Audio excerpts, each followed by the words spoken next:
sharing private resources for public benefit. Nah, apa saja sumber daya ini? Bentuknya bisa berupa uang, barang, ide atau pemikiran, tenaga, dan jaringan. Secara umum, filantropi didefinisikan sebagai aktivitas berbagi dukungan dan sumber daya dengan sukarela yang dilakukan secara terorganisir karena didorong cinta kasih kepada sesama untuk mengatasi masalah sosial kemanusiaan serta memajukan kepentingan umum. Di Indonesia, kegiatan filantropi ini telah dilakukan sejak dulu melalui konsep gotong royong. Awalnya, filantropi di negara ini dimulai dari kegiatan amal tradisional dan berdasarkan tradisi agama. Bentuknya pun direct giving, atau bantuan langsung yang hanya berdampak jangka pendek. Lalu, siapa saja yang bisa terlibat dalam filantropi ini? Semua pihak bisa terlibat, baik individu ataupun keluarga, komunitas, organisasi nirlaba, maupun perusahaan. Saat ini ada banyak organisasi yang mengelola dan mengembangkan filantropi secara profesional dan berkelanjutan, seperti Yayasan Keluarga, Yayasan Perusahaan, Yayasan Keagamaan, Yayasan Komunitas, atau Yayasan Independen. Sebagian organisasi itu pun berperan sebagai grant maker atau pemberi dana. Sebagian berfungsi sebagai intermediari atau organisasi perantara, dan sebagian lainnya menjalankan peran sebagai implementator atau pelaksana program. Saat ini, potensi filantropi di Indonesia sangat besar.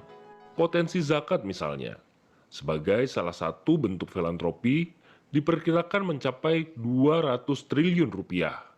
Sementara sumbangan perusahaan pada tahun 2014 mencapai 12,4 triliun rupiah. Tak heran jika CAF World Giving Index 2017 menempatkan Indonesia sebagai negara paling dermawan nomor 2 sedunia setelah Myanmar. Sayangnya, potensi filantropi Indonesia belum terkelola dan didayagunakan secara optimal karena beberapa faktor. Pertama, pola menyumbang masyarakat masih bersifat karitatif, direct giving, dan berorientasi jangka pendek. Kedua, data dan informasi terkait filantropi masih minim. Kebiasaan masyarakat menyumbang secara anonim atau tidak menyebut nama atau menyebut hamba Tuhan menyulitkan lembaga filantropi untuk menyusun database dan melakukan perawatan donatur. Selain itu, sejumlah kebijakan pemerintah terkait pengaturan yayasan dan penggalangan sumbangan belum sepenuhnya mendukung kegiatan filantropi. Pemerintah pun belum memberikan insentif yang memadai bagi lembaga filantropi dan donaturnya dalam bentuk pengecualian dan pengurangan pajak. Di tengah tantangan tersebut, sektor filantropi Indonesia terus berkembang pesat. Ratusan lembaga filantropi baru berdiri. Sementara pendayagunaan sumbangan meluas ke program yang strategis dan jangka panjang, seperti pelestarian lingkungan, pemberdayaan ekonomi, perlindungan perempuan dan anak, sampai advokasi kebijakan. Metode menyumbangnya pun mulai bertransformasi dari cara-cara manual ke digital. Pemerintah juga mengakui peran dan kontribusi filantropi dan menempatkannya sebagai salah satu dari mitra strategis dan pemangku kepentingan dalam pencapaian tujuan pembangunan berkelanjutan atau Sustainable Development Goals atau SDGs berdasarkan Peraturan Presiden Nomor 59 Tahun 2017.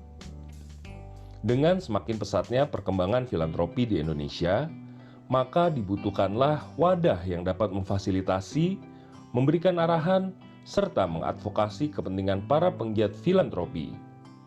Perhimpunan Filantropi Indonesia pun hadir sebagai fasilitator dan pendukung sektor filantropi di tingkat nasional maupun global. Keberadaan perhimpunan ini pun dimaksudkan untuk memajukan dunia filantropi di Indonesia agar bisa berkontribusi dalam pencapaian keadilan sosial dan pembangunan berkelanjutan.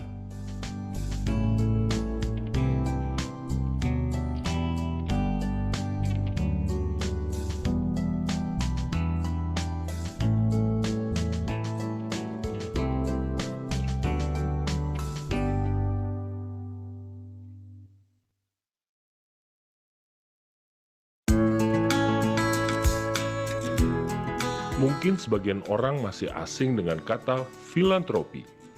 Apa sebenarnya arti kata ini? Kata filantropi berasal dari bahasa Yunani, philos dan anthropos. Keduanya bermakna love of people atau cinta kasih terhadap sesama. Kata filantropi ini juga sering diartikan berbagi sumber daya pribadi untuk kepentingan dan kemaslahatan bersama atau sharing private resources for public benefit.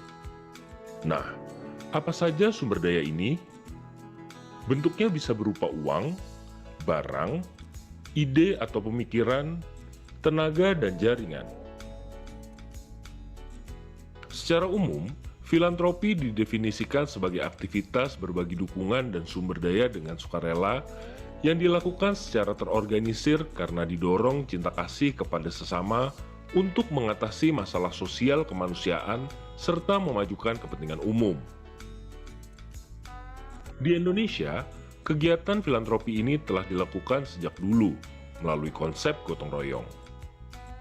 Awalnya, filantropi di negara ini dimulai dari kegiatan amal tradisional dan berdasarkan tradisi agama. Bentuknya pun direct giving atau bantuan langsung yang hanya berdampak jangka pendek. Lalu, siapa saja yang bisa terlibat dalam filantropi ini? Semua pihak bisa terlibat, baik individu ataupun keluarga, komunitas, organisasi nirlaba, maupun perusahaan. Saat ini ada banyak organisasi yang mengelola dan mengembangkan filantropi secara profesional dan berkelanjutan, seperti Yayasan Keluarga, Yayasan Perusahaan, Yayasan Keagamaan, Yayasan Komunitas atau Yayasan Independen. Sebagian organisasi itu pun berperan sebagai grant maker atau pemberi dana. Sebagian berfungsi sebagai intermediari atau organisasi perantara, dan sebagian lainnya menjalankan peran sebagai implementator atau pelaksana program. Saat ini, potensi filantropi di Indonesia sangat besar. Potensi zakat misalnya, sebagai salah satu bentuk filantropi, diperkirakan mencapai 200 triliun rupiah. Sementara sumbangan perusahaan pada tahun 2014 mencapai 12,4 triliun rupiah. Tak heran jika CAF World Giving Index 2017 menempatkan Indonesia sebagai negara paling dermawan nomor 2 sedunia setelah Myanmar. Sayangnya, potensi filantropi Indonesia belum terkelola dan didayagunakan secara optimal karena beberapa faktor. Pertama, pola menyumbang masyarakat masih bersifat karitatif, direct giving, dan berorientasi jangka pendek. Kedua, data dan informasi terkait filantropi masih minim.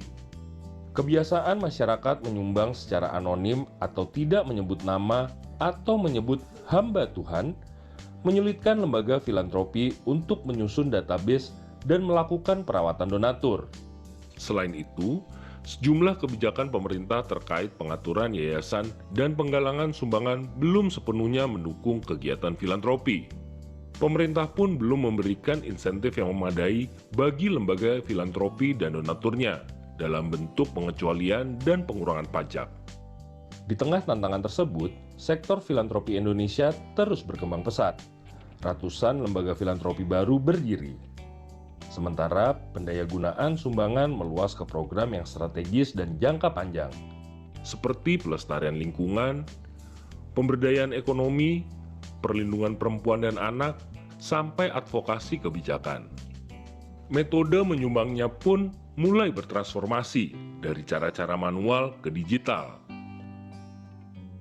Pemerintah juga mengakui peran dan kontribusi filantropi dan menempatkannya sebagai salah satu dari mitra strategis dan pemangku kepentingan dalam pencapaian tujuan pembangunan berkelanjutan atau Sustainable Development Goals atau SDGs berdasarkan Peraturan Presiden Nomor 59 Tahun 2017.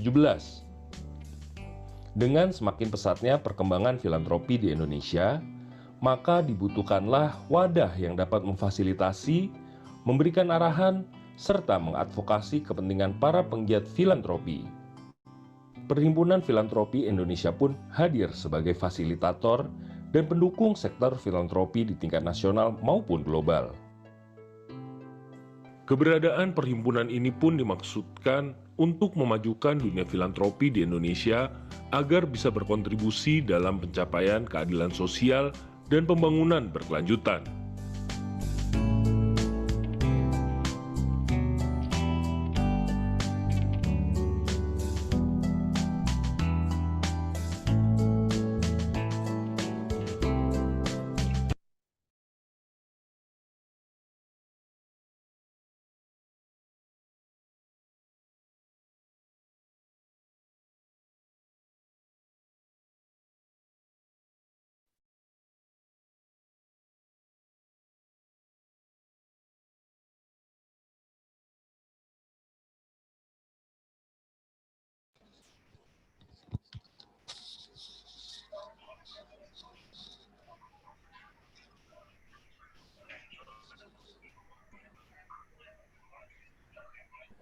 Halo, selamat siang semuanya.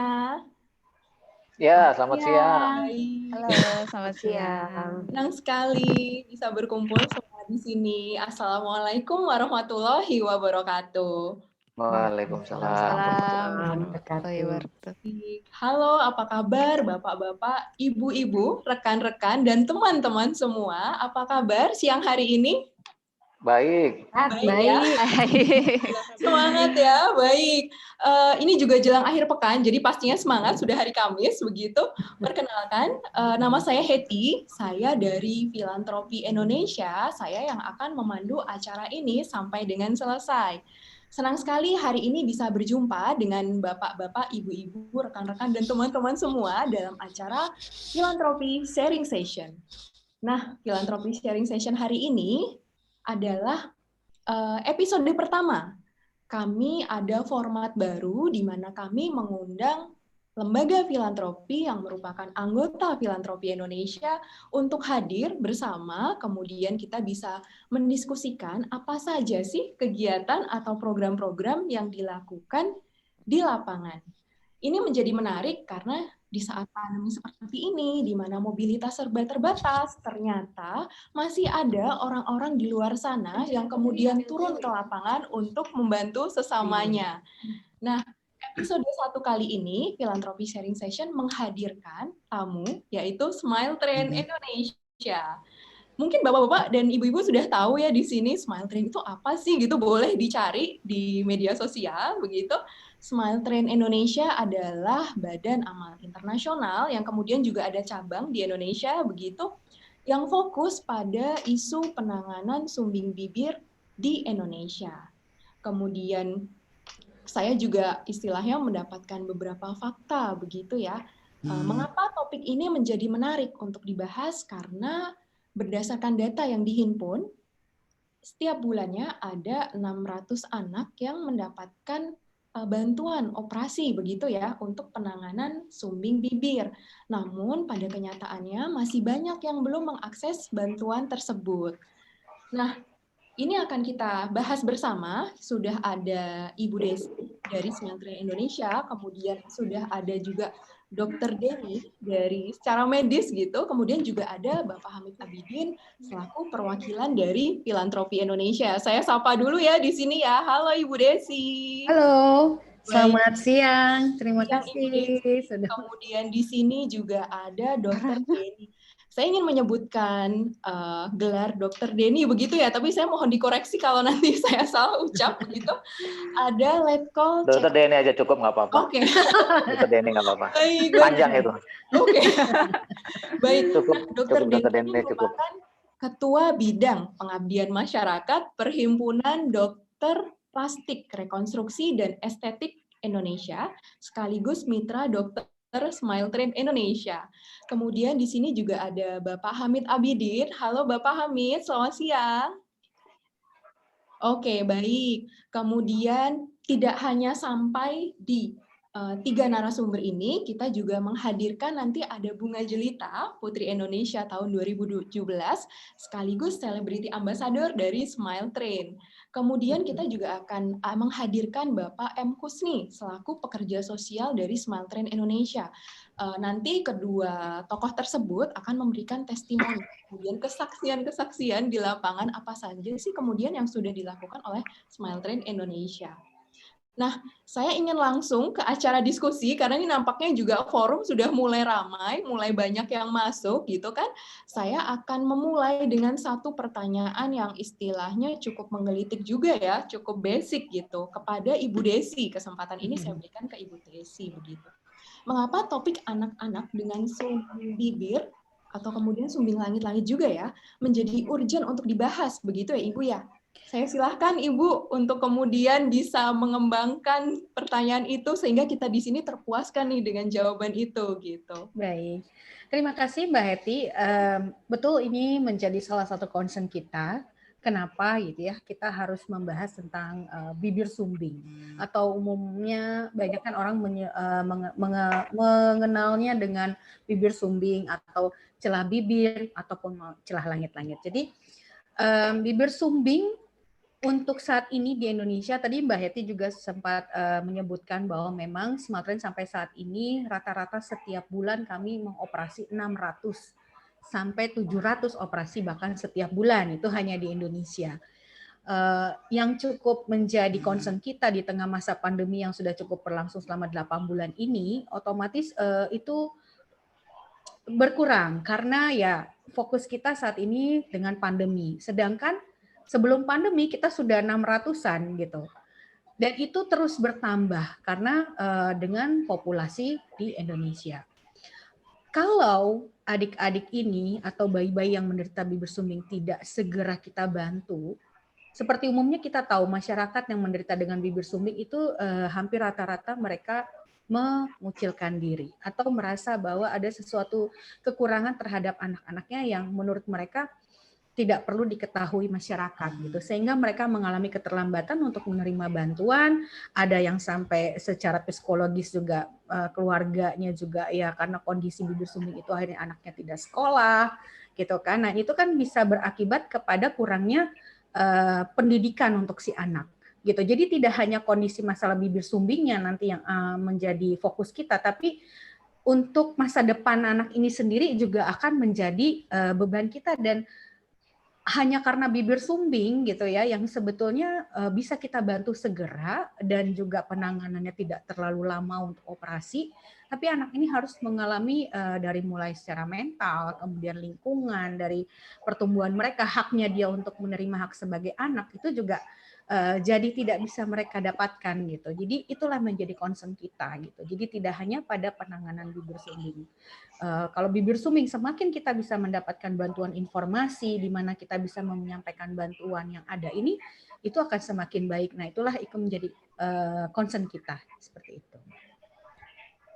Oke, menarik ya Ibu ya. Nah saya jadi pengen tanya lagi nih. Karena Smile Train juga merupakan organisasi yang fokusnya memang di bibir sumbing. Nah, betul. intervensi apa saja sih Bu yang kemudian sudah dilakukan selama ini terhadap anak-anak tersebut? Sekaligus bagaimana Smile Train Indonesia bisa menemukan anak-anaknya gitu, yang kemudian diberikan akses bantuan gitu, diberikan akses pendampingan begitu. Iya, mungkin untuk kita sambil saya menjelaskan pertanyaan-pertanyaan Mbak Heti tadi, saya juga akan menyampaikan sedikit presentasi ya, di mana akan membantu menjelaskan beberapa pertanyaan yang tadi ditanyakan Mbak Heti. Jadi kita akan lihat dulu sedikit presentasi saya sampai kita sambil mengenal Smile Train di Indonesia juga. Gitu. Ya, ini adalah mengenai salah satu visi kita dan misi dan model apa sih Smile Train itu gitu ya. Tentunya seperti yang kita sampaikan adalah memberikan kesempatan untuk hidup sehat dan produktif bagi setiap anak yang terlahir dengan kondisi sumbing, sumbing bibir ataupun sumbing langit-langit. Smile Train sendiri adalah badan amal internasional pertama untuk anak-anak dengan kondisi sumbing dengan model perawatan yang berkelanjutan, dengan melalui pemberdayaan tenaga medis dan profesional lokal. Jadi kita memberdayakan tenaga medis profesional lokal gitu. Nah, Smile Train ada di 90 negara, salah satunya di Indonesia. Ya, seperti kami sampaikan juga, kami fokus pada penanganan celah bibir yang komprehensif 100% tanpa biaya, dan perawatan itu juga selain operasi bibir sumbing, kita sedang mengembangkan program yang namanya comprehensive cleft care gitu. Jadi pasca operasi untuk penanganan celahnya bibir dan langit-langit tadi, kita juga akan memberikan support berupa untuk perhatian terhadap perkembangan untuk bayi-bayi ataupun anak-anak yang dalam proses untuk bisa mendapatkan operasi, yaitu program nutrisi tadi. Kemudian akan berkembang nanti setelah pasca operasi dengan tahapan-tahapan yang berlanjut. Kemudian apakah pasien ini perlu direkomendasikan untuk mendapatkan penanganan yang lain ya, seperti untuk penanganan ortodonti dan juga terapi bicara setelah operasi celah langit-langit. Kemudian Smarttrain tentunya juga akan didukung oleh tenaga profesional medis selain dokter yang mengoperasi untuk membantu mengevaluasi gitu loh, untuk melihat progres dari si penerima manfaat dari Smarttrain tadi gitu. Dan kami juga tentunya untuk memberikan semaksimal mungkin kepada anak-anak yang penerima manfaat dari Smarttrain tadi, supaya mereka bisa mendapatkan maksimal apa yang bisa kami bantu.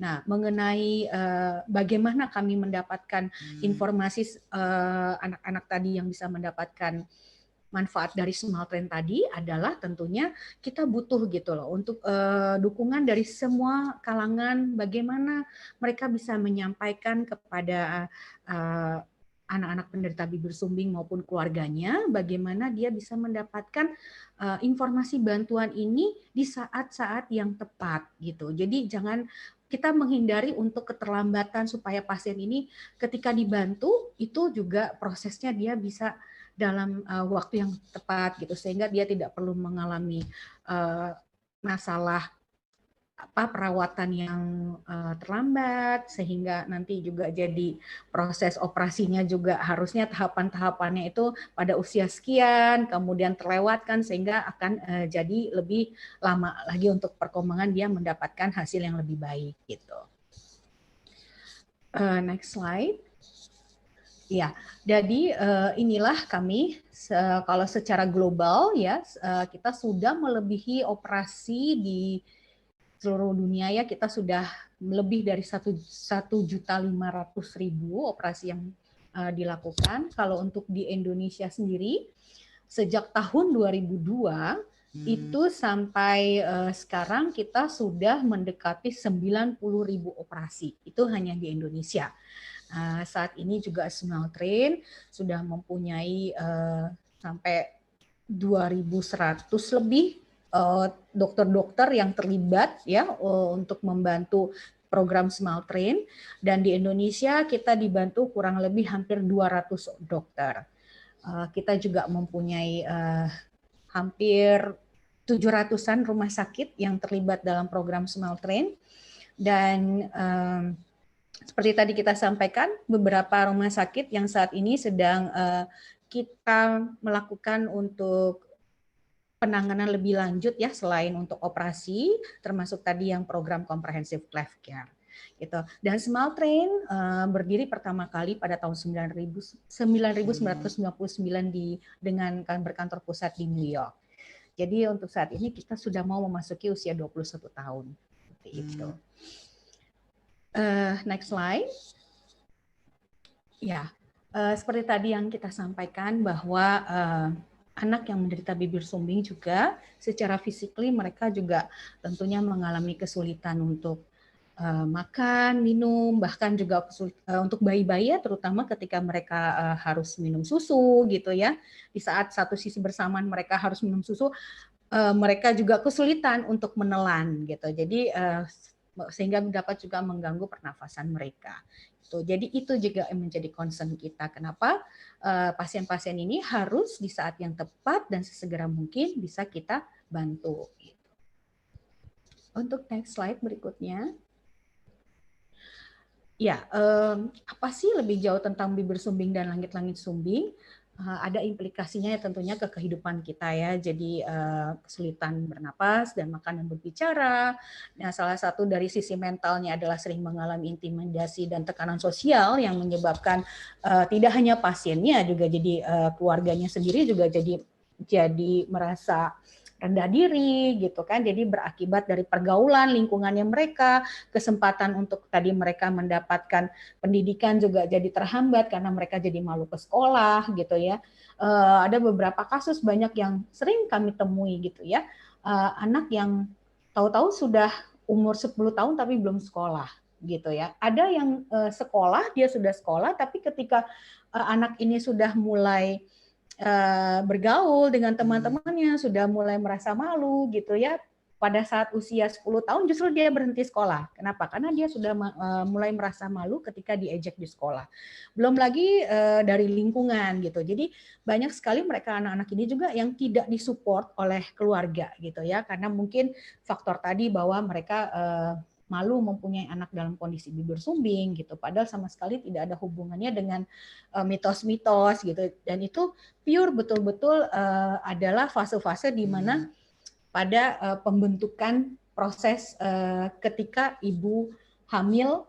Nah, itu akan nanti dibantu dijelaskan oleh Dr. Denny dari sisi medisnya gitu. Jadi itulah kenapa faktor kita harus segera memberikan perhatian dan bantuan kepada mereka, karena banyak sekali impact-nya kepada mereka seperti yang tadi, jadi tidak dapat bersekolah, tidak memiliki, karena otomatis ya kalau dia tidak bersekolah dengan latar belakang pendidikan seperti itu, tentunya juga kesempatan dia untuk bisa mendapatkan bekerja, untuk mendapatkan penghasilannya tentunya juga sulit gitu ya.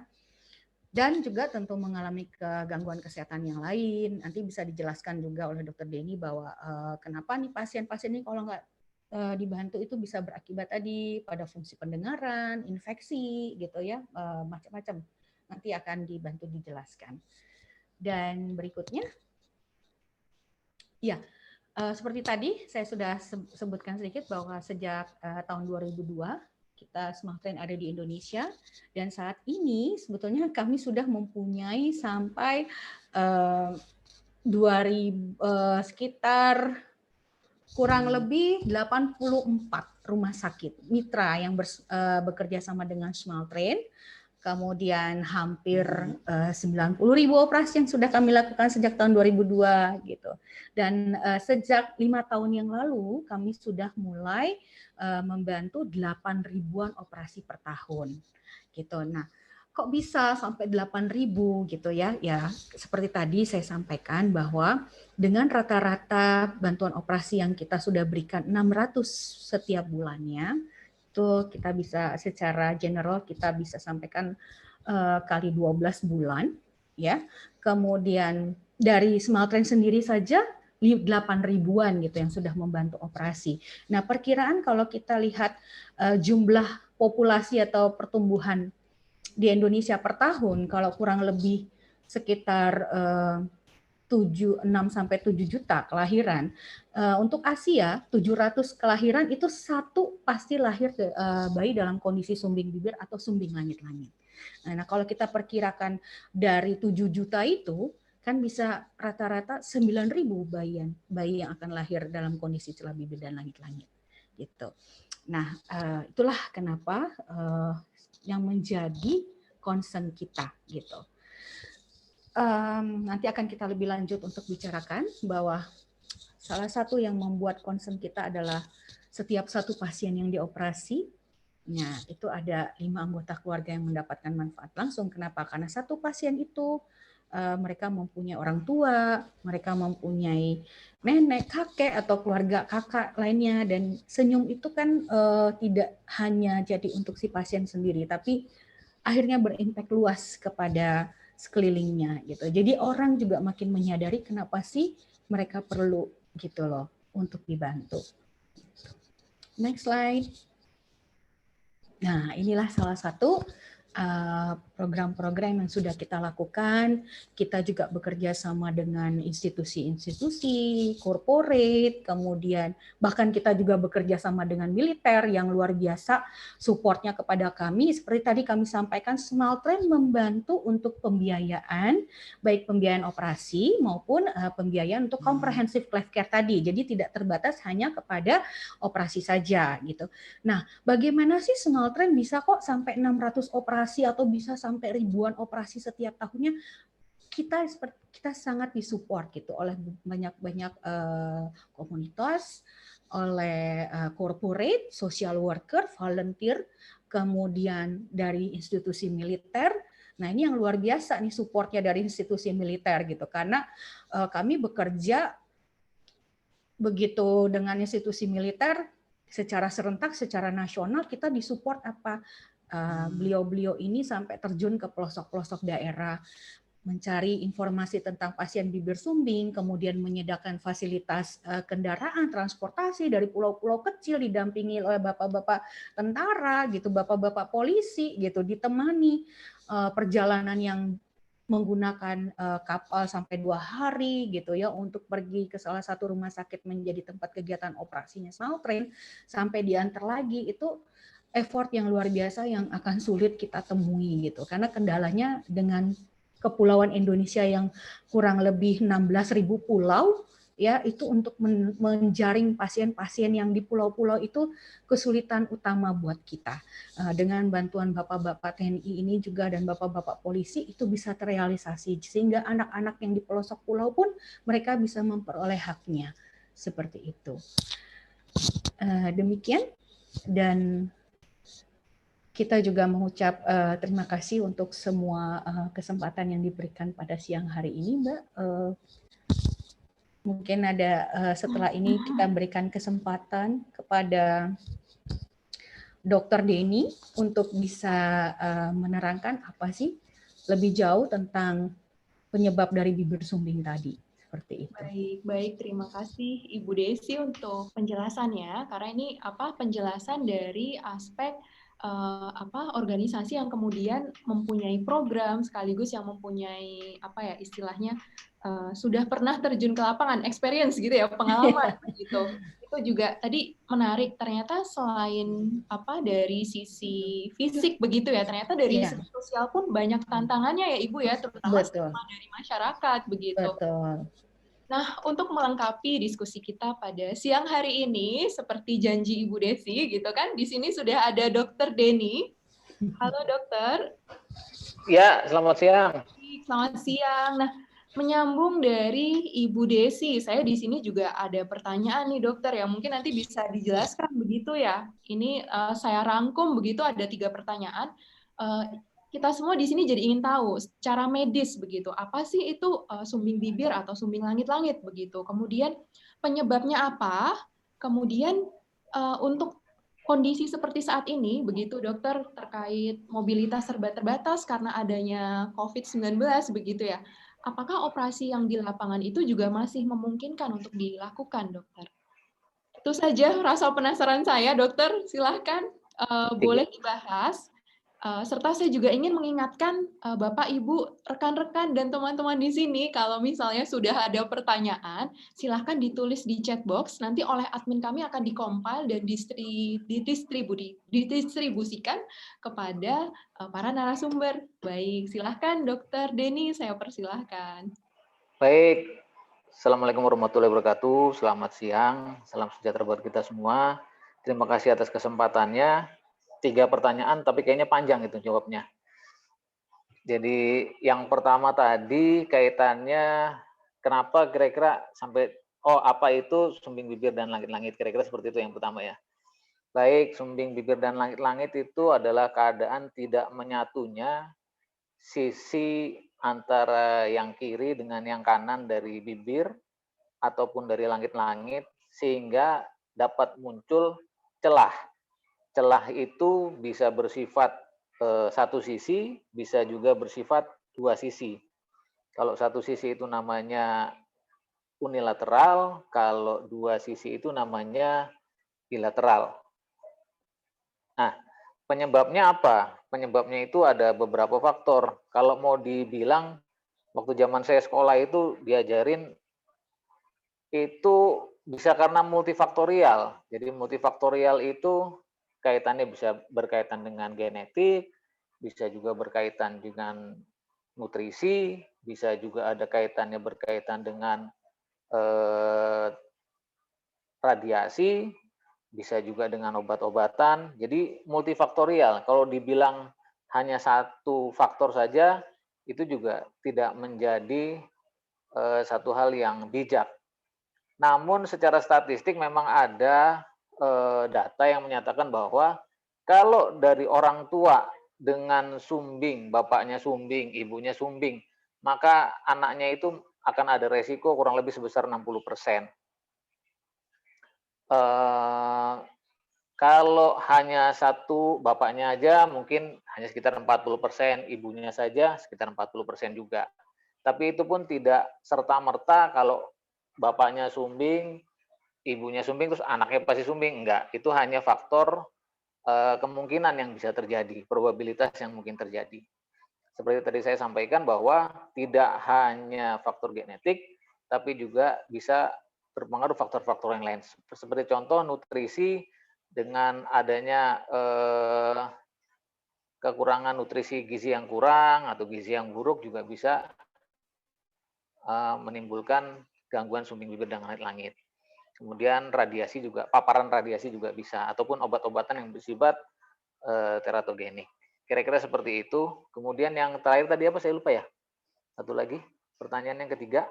Saat pandemi, dokter, di saat pandemi mobilitas terbatas, gitu kan, interaksi juga terbatas. Itu apakah memungkinkan misalnya melakukan operasi? Baik, saya jawab dulu. Untuk kaitan dengan pandemi tentunya harus disertai dengan protokol kesehatan yang ketat. Sebagai contoh, kalau dulu kita melaksanakan screening pasien sumbing bibir dan langit itu dengan menggunakan rule of 10, yaitu berat badan lebih dari 10 pon, kemudian usia lebih dari 10 minggu, kemudian HB-nya 10, itu sudah bisa dijadikan screening bahwa dia bisa dinyatakan memenuhi syarat untuk operasi sumbing bibir dan langit. Tentunya sekarang kita harus juga ekstra hati-hati, baik itu kaitannya mungkin kita bisa melakukan PCR swab pada pasien tersebut, dan PCR swab juga pada tenaga medis yang melaksanakan. Kemudian sebagai precaution yang lebih baik lagi, jumlah pasien pada saat kita melaksanakan operasi sumbing bibir dan langit juga dibatasi, sehingga menghindari adanya kerumunan, sehingga protokol kesehatan juga bisa terjaga. Kalau dulu kami sering melaksanakan bakti sosial dalam jumlah yang begitu besar, bisa sampai 50 pasien, mungkin satu hari itu bisa dikerjakan 25 pasien oleh 4 operator, sehingga numpuk, baik itu pasien maupun keluarganya. Kalau sekarang saya menyarankan dalam jumlah yang sedikit, tapi kita melaksanakan secara kontinu. Bisa dengan satu hari mungkin 1 atau 2 pasien, hari berikutnya 1-2 pasien, atau diselang 1 hari, 2 hari, 3 hari, sehingga mengurangi paparan juga baik itu terhadap tenaga medis dan juga paparan terhadap keluarga pasien yang ikut menunggu. Kira-kira seperti itu, dan sangat mungkin dilaksanakan karena kami juga sudah melaksanakan di sini, termasuk juga kemarin di Rumah Sakit Suyoto juga sudah dilaksanakan. Kemudian di beberapa rumah sakit di RSPAD juga melaksanakan, di beberapa rumah sakit lain juga melaksanakan, tentunya dengan protokol kesehatan yang ketat. Kira-kira seperti itu jawabannya. Baik dokter. Karena ini sebenarnya juga istilahnya juga melibatkan banyak orang begitu ya dokter ya, begitu. Karena ini juga kalau saya lihat, saya sempat browsing di internet begitu, juga banyak yang melakukan ini sebagai salah satu wujud misalnya bakti sosial begitu ya, bakti sosial. Kemudian dilakukan misalnya operasi bibir sumbing begitu. Kemudian juga dilakukan misalnya ada operasi yang lain gitu ya, katarak gitu. Jadi massal begitu dilakukannya begitu. Nah, kemudian untuk selanjutnya nih, saya juga sebenarnya udah ngintip-ngintip PowerPoint Dokter Denny nih, tapi masih penasaran gitu. Ada yang kemudian menjelaskan terkait perkembangan dari tahun ke tahun ya dokter ya, kalau nggak salah ya, boleh ya dokter disampaikan kepada kami semua di sini? Perihal apa nih? Tahun ke tahun perihal apanya nih? Tadi, oke, terkait epidemiologi ya dokter ya? Ya. Ya, betul. Mhm. Untuk, Slide-nya deh, slide-nya. oke, baik. Nah, ini dokter, ini kita jadi Oh, ya tahu kalau ini kan angka statistik saja. Itu ada angka statistik yang di Australia maupun angka statistik di Indonesia pada tahun 89 kurang lebih seperti kurang lebih 1:1900. Tapi kalau statistik yang sekarang ada itu kalau saya tidak salah ingat kurang lebih 1 tahun itu kita bisa melaksanakan sekitar 8.000. Ada kurang lebih 8.000 angka kejadian sumbing bibir dan langit-langit yang ada di Indonesia. Jadi artinya itu jumlah yang cukup besar. Kalau tadi disampaikan oleh Bu Desi bisa impact-nya itu sangat besar, tentunya yang pertama baik impact itu secara medis bagi pasien yang bersangkutan, tadi sudah disampaikan bisa dia jadi karena fungsi makan, fungsi minumnya terganggu, sehingga asupan gizinya juga menjadi berkurang, sehingga pertumbuhannya juga bisa terhambat. Kemudian yang kedua, seperti tadi juga sudah disampaikan, secara psikologis. Psikologis ini kena ke dua pihak, yang bersangkutan dan juga ke keluarganya. Nah, jadi kalau kita ngobatin atau kita menangani kasus sumbing bibir dan langit-langit, sebenarnya kita tidak hanya mengobati si pasien, tapi juga kita membantu mengobati psikis keluarganya.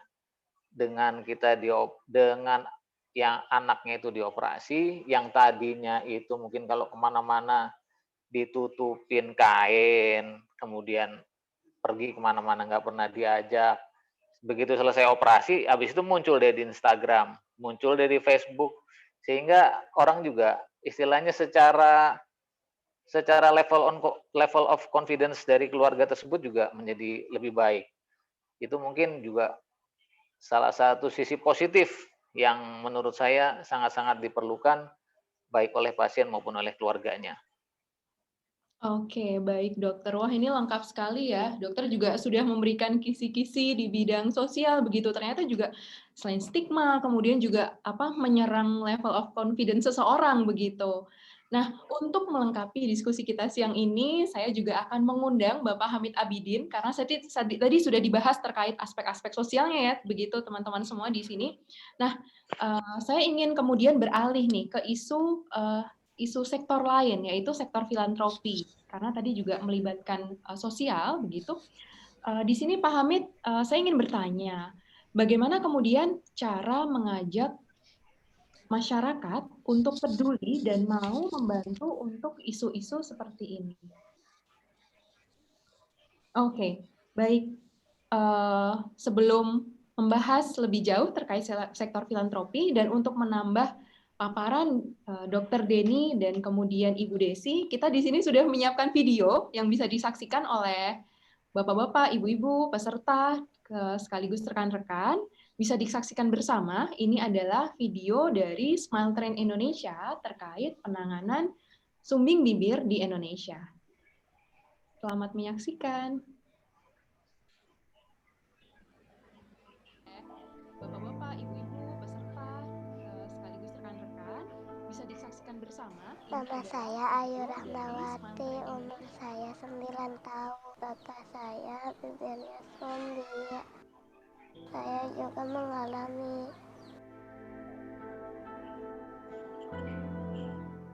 Saat hendak berangkat sekolah, Ayu merasa begitu bimbang pagi ini. Seperti ada sesuatu yang begitu mengganjal di hatinya.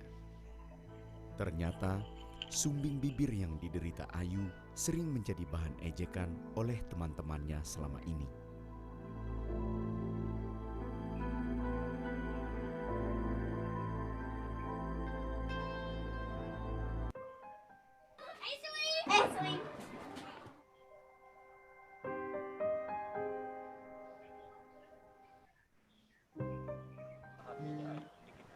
sakit. Ayu malu nggak sih, Dek? Bibirnya sumpit, sayang. Malu. Karena faktor keadaan lah, orang yang tidak mampu gitu. Buat makan juga susah, apalagi buat operasi. Yang mengarahkan juga nggak ada. Jadi saya terima apa adanya. Ini adalah keluarga Pak Ade Warsono dari Pangandaran, Jawa Barat. Dari pernikahan Pak Ade dan Ibu Paise, mereka dikaruniai 4 orang anak. Dan 2 diantaranya terlahir sumbing seperti dirinya. Mereka adalah Siti Rahayu yang sudah dioperasi 14 tahun yang lalu dan Ayu Ruhmawati yang sampai Agustus 2019 keluarga masih terus mencari bantuan untuk operasi sumbing bibir Ayu dan ayahnya. Upaya mencari bantuan operasi untuk Ayu dan Pak Ade terus dilakukan oleh anak sulungnya. Awalnya kita main sosmed, bikin Facebook, akhirnya aku dimasukin ke grup ada bibir sumbing. Akhirnya saya dapat kontak Pak Burlian. Alhamdulillah Pak Burlian besoknya langsung meluncur ke rumah gitu.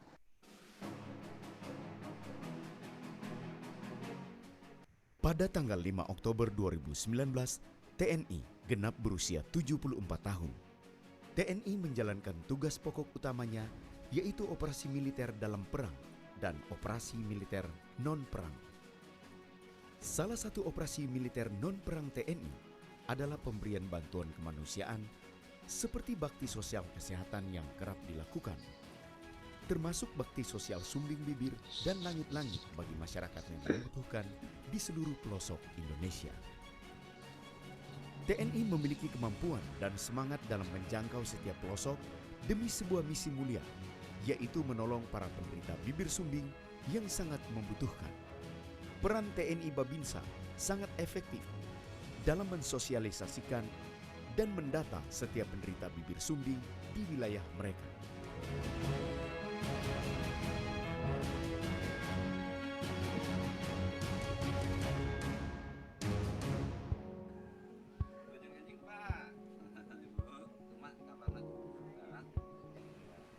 Siap upami pada dioperasi. Baru pulang ya deh. Baru pulang nih ya. Mohon siap mungkin dioperasi di Cimahi. Ya, ke Pak Dokter. Bapak Naogi dioperasi ya. Siap? Terus sieun. Tos lah tuh. Seperti Pak Ade dan anaknya Ayu, setelah menanti begitu lama, mereka akhirnya bisa menerima bantuan operasi bibir sumbing dari TNI.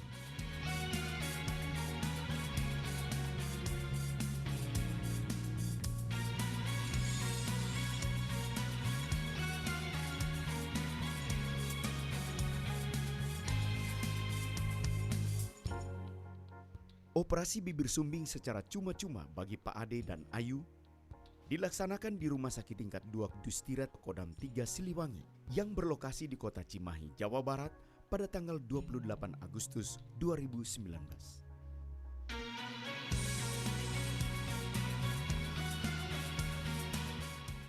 Jika kita menemukan anggota masyarakat di sekitar kita yang ada bibir sumbing seperti ini, saya harap silahkan menghubungi Rumah Sakit Dustira, kan minimal di Dustira saja sudah dilaksanakan lebih dari 10 tahun yang lalu, sehingga kita bisa membantu seperti Ayu ini untuk bisa lebih percaya diri untuk menghadapi masa depan. Yang pertama, karena memang ini adalah salah satu tugas dari atas, komando atas, mulai dari Puskes TNI, kemudian turun ke Puskesat, dari Puskesat menjabarkan ke bawah, ke Kesdam, dan Rumah Sakit Dustira salah satu bagian dari Kesdam 3 Siliwangi, dengan begitu harus melaksanakan tugas tersebut. Dan sampai sekarang masih berlangsung, termasuk yang saat sekarang untuk ulang tahun TNI. Ini khususnya kami dari bidang kesehatan Angkatan Darat itu selalu mengupayakan dan membantu kesehatan masyarakat secara umum. Khusus di Jawa Barat ini tentang bibir sumbing cukup banyak. Ini kami tersentuh untuk bisa membantu meringankan beban pasien-pasien bibir sumbing. Karena kok bibir sumbing ini berkaitan dengan masa depan mereka. Mereka adalah anak-anak bangsa, mereka adalah harapan-harapan bangsa ke depan. Kegiatan seperti ini, alhamdulillah, momen yang sangat bersejarah, momen yang sangat kami nanti-nantikan, di mana kita bisa membantu meringankan kehidupan masyarakat. Program atau bakti sosial bibir sumbing ini sangat menyentuh, sangat bermanfaat bagi masyarakat. 2 minggu setelah melayani operasi, Pak Ade dan Ayu kembali datang ke Rumah Sakit Dustira Cimahi untuk menjalani pemeriksaan hasil operasi bibir sumbing mereka.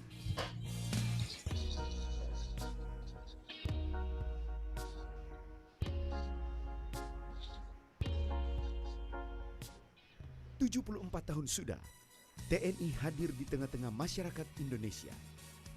TNI akan selalu mengabdi dan menolong orang-orang yang membutuhkan demi mewujudkan kehidupan yang adil dan sejahtera. Terima kasih TNI bersama Smile Train untuk ada bersama rakyat mewujudkan senyum baru. Terima kasih pada TNI.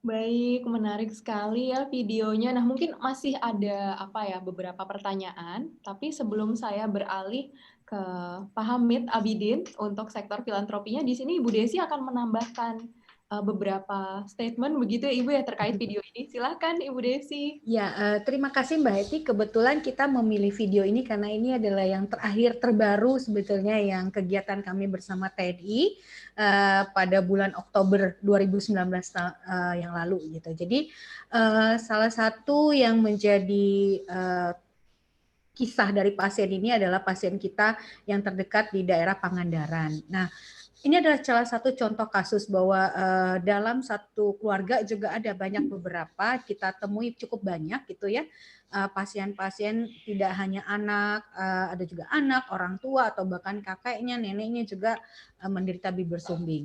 Nah, karena dengan TNI ini impact kita sudah cukup besar gitu ya, sejak bekerja sama, disupport, kita berkolaborasi dengan TNI, baik TNI AD, kemudian juga dengan kepolisian, itu hampir sekitar sudah 15 ribuan pasien yang telah terbantu, seperti itu. Ini hanya salah satu gambaran kita tentang kolaborasi kita dengan salah satu institusi negara gitu, dan juga hampir sama kurang lebih dengan beberapa komunitas. Support yang kami dapatkan dari kerjasama dengan militer tadi ya, bantuan berupa transportasi, pendampingan pasien sehingga pasien betul-betul aman dan sehat kembali ke rumah. Baik. Terima kasih Bu Desi. Nah, untuk memperkaya sudut pandang kita, diskusi siang ini juga akan mengundang Bapak Hamid Abidin yang akan berbicara terkait sektor filantropi. Karena tadi juga sudah di-mention oleh Dr. Denny, oleh Ibu Desi, bahwa semua pihak bisa loh berkontribusi untuk kemudian terjun dalam isu sumbing bibir seperti ini. Nah, Pak Hamid sudah bisa mendengar suara saya? Selamat siang, Pak Hamid. Baik, Pak Hamid, ini saya punya beberapa pertanyaan nih Pak Hamid. Saya rangkum begitu kan Pak, ada 3 pertanyaan. Yang pertama, bagaimana sih Pak cara mengajak masyarakat untuk peduli dan kemudian mau nih terjun langsung untuk isu-isu yang serupa begitu. Kemudian yang kedua adalah, apakah ada strategi khusus dalam menggalang bantuan publik? Atau kemudian fundraising begitu ya istilahnya kalau dalam dunia filantropi dan dunia development begitu. Kemudian yang terakhir nih Pak, terkait pandemi COVID-19 seperti saat ini, di mana isu-isu kesehatan yang terkait COVID itu dijadikan prioritas. Nah, isu-isu yang seperti ini, seperti sumbing bibir, itu bagaimana ya Pak kemudian untuk tetap bisa tanda kutip mendapatkan perhatian, saja Pak rasa penasaran saya. Silahkan Pak Hamid. Ya. Saya berikan waktunya. Oke, selamat siang. Assalamualaikum warahmatullahi wabarakatuh. Terima kasih. Ini satu topik yang menarik yang menurut saya juga perlu dapat perhatian banyak pihak. Seperti kita tahu bahwa filantropi, sektor kesehatan sekarang ini menjadi salah satu primadona atau prioritas di kegiatan filantropi. Tapi kalau kita lihat di sektor kesehatan itu sebenarnya ada dua, ada tiga bahkan. Ada soal preventifnya, kemudian ada soal kuratif, dan ada soal promotif. Nah, terkait bibir sumbing ini atau sumbing bibir dan sumbing langit-langit, ini salah satu yang sebenarnya banyak juga disupport oleh masyarakat. Nah, hanya saja kita perlu lihat bahwa sebagian besar support yang diberikan itu memang lebih banyak terkait aspek kuratifnya atau pengobatan atau operasinya. Tapi kita tahu tadi sudah dijelaskan bahwa persoalan sumbing bibir ini tidak hanya terkait dengan kuratifnya saja, tapi juga ada aspek psikologis yang juga perlu mendapatkan perhatian. Nah, karena itulah di filantropi kita perlu mendorong para pihak untuk tidak hanya menyumbang bagi aspek kuratif saja.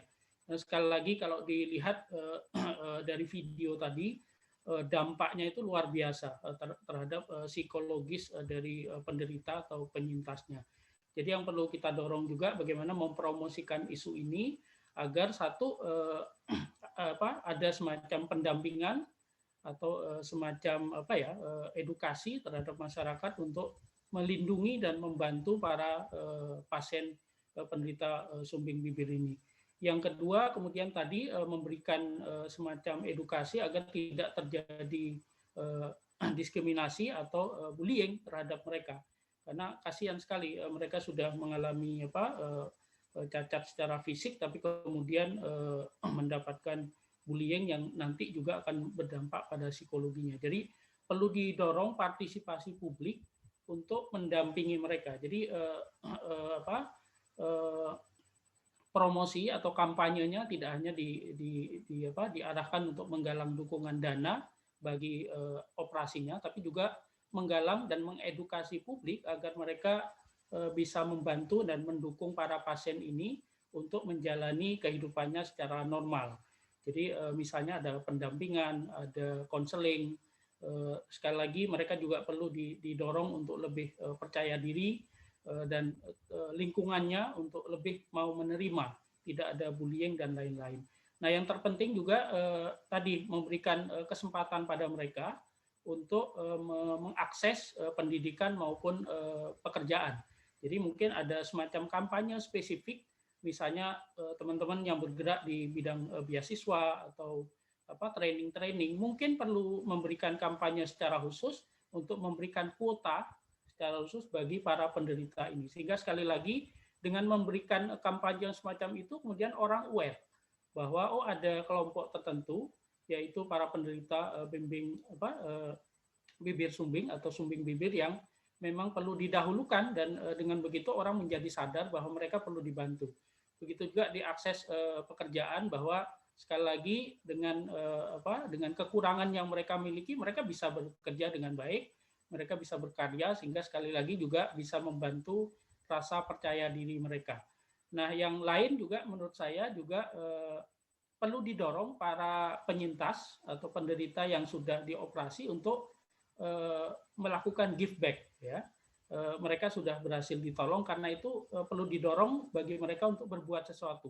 Apa itu? Yaitu bagaimana mereka terlibat untuk membangun kepercayaan diri bagi teman-temannya yang sudah dioperasi ataupun belum dioperasi. Karena sekali lagi pada saat operasi dilakukan itu masih ada beberapa kelemahan di mereka, misalnya bicaranya juga masih belum normal, kemudian apalagi yang belum dioperasi. Nah, karena itulah bagi penderita atau penyintas yang sudah dioperasi perlu didorong untuk membangun rasa percaya diri bagi teman-temannya, bahwa dengan apa yang mereka miliki sekarang ini itu bukan menjadi kendala atau hambatan. Jadi sekali lagi kemudian semua pihak bisa membantu gitu, bukan hanya masyarakat, tapi juga para penderita itu juga bisa berkontribusi dengan membangun rasa percaya diri, mendorong dan memotivasi teman-temannya bahwa apa yang terjadi pada mereka itu bukan hambatan. Jadi sekali lagi filantropi tidak hanya dimaknai sebagai sumbangan dalam bentuk dana, tapi yang lebih penting lagi dalam kasus sumbing bibir ini adalah bagaimana kita membantu mereka untuk bisa menolong dirinya sendiri. Dengan cara apa? Seperti tadi ada pendampingan, konsultasi, konseling, kemudian membangun lingkungan yang lebih ramah, tidak ada bullying dan lain-lain, memberi kesempatan kerja dan lain-lain, sehingga sekali lagi inisiatif-inisiatif ini bisa melengkapi dan menyempurnakan apa yang sudah dilakukan oleh Smeltrain dan teman-teman TNI. Jadi sekali lagi saya mendorong betul agar upaya untuk membantu teman-teman sumbing bibir ini tidak sekedar atau berhenti pada upaya operasi, tapi juga membangun lingkungan yang kondusif itu jauh lebih penting. Kita perlu jaga psikologi mereka, jangan sampai mereka ada yang disebut dengan victimize the victim. Mereka sudah korban dan dikorbankan kembali karena diejek, karena menjadi korban bullying, karena tidak dapat akses pendidikan dan pekerjaan. Jadi peran masyarakat untuk membangun lingkungan yang lebih kondusif bagi mereka itu penting. Demikian, Heti. Baik, Pak Hamid, terima kasih untuk penjelasannya singkat, padat, jelas, tapi juga pasti menimbulkan pertanyaan begitu ya bagi teman-teman semua. Saya ingatkan sekali lagi, jika misalnya ada pertanyaan, mumpung kesempatan hari ini ada dari pihak organisasinya, kemudian ada secara medis ada dokternya, kemudian dari Filantropi Indonesia juga ada istilahnya sektor yang lebih luas, begitu kita bisa melihat apa saja sih yang kemudian bisa kita kontribusikan untuk menangani isu ini begitu. Nah, sesuai janji kami gitu kan, di sini juga ada sesi tanya jawab. Panitia sudah menghimpun beberapa pertanyaan yang kemarin kalau Bapak dan Ibu dan teman-teman di sini ingat, di formulir pendaftaran sudah kami sediakan kolom untuk pertanyaan begitu. Bisa dituliskan, kemudian ini sambil kami mengumpulkan pertanyaan yang sudah masuk akan kami sortir begitu kan, siapa yang ditujukan untuk Bu Desi, siapa yang ditujukan untuk Dr. Denny, juga sekaligus untuk Pak Hamid. Sambil menunggu, saya akan mempersilahkan di sini ada Bunga Jelita selaku Celebrity Ambassador dari Smeltrain Indonesia. Juga kalau misalnya teman-teman di sini tahu, Bunga Jelita juga Putri Indonesia tahun 2017. Nah, kita bisa bertanya, kira-kira dengan adanya Celebrity Ambassador di Smeltrain, begitu kan, apa sih yang menurut Bunga di sini bisa membantu program-program Smeltrain Indonesia? Dan mungkin ada hal-hal lain yang kemudian ingin Bunga bagikan, begitu. Saya akan memberikan kesempatan di sini untuk Bunga. Silakan.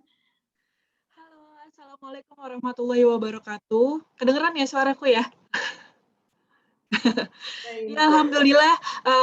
Pertama-tama aku mau ngucapin terima kasih untuk Smeltrain Indonesia dan juga Filantropi Indonesia karena aku diberikan kesempatan untuk acara sore hari ini, karena sesungguhnya aku rindu sekali untuk ketemu sama Smeltrain Indonesia family, karena pandemi ini aku jadi kita semua jadi nggak bisa ketemu, karena biasanya tiap tahun bahkan beberapa bulan sekali tuh aku pasti akan ada kegiatan bersama Smeltrain Indonesia gitu, dan aku senang banget bisa menjadi bagian dari keluarga Smeltrain Indonesia karena aku memang ikut fokus terhadap